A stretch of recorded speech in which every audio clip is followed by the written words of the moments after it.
Hello everyone, welcome back to Tactim. Today in this video, I will show you how to write an eye-catching headline on LinkedIn. For a good and eye-catching headline should be include your role or title, as like what is your position in a company or what is your major work. For example, I am working for a company for two posts.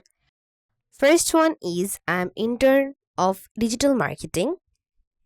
And second is I am also a content creator of that company. Number 2 is your key skills or specialty. As like what kind of skills you have or what is specialty that made you different from others. For example, my skills and my work help to company for their online growth and creating something new.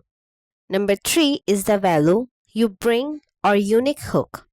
Like what you are for that work, why are you important for that company, why people would hire you, what is your specialty, etc.